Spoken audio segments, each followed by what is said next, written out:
Жогорку соттун төрагасынын орун басары Нургүл Бакирова Бириккен Улуттар Уюмунун качкындар иштери боюнча жогорку комиссарынын Кыргыз Республикасындагы улуттук кеңсесинин башчысы Елена Гусева менен жолугушту.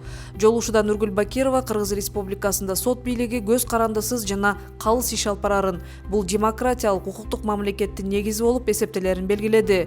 Сүйлөшүүлөрдүн жүрүшүндө качкындардын татыктуу жашоосу үчүн шарттарды түзүү жана аларга кадимки жашоого кайтып келүүгө жардам берүү жаатында БУнун качкындар иштери боюнча жогорку комиссарынын башкармалыгы менен мындан ары дагы кызматташууну улантууга даяр экендигин билдирди.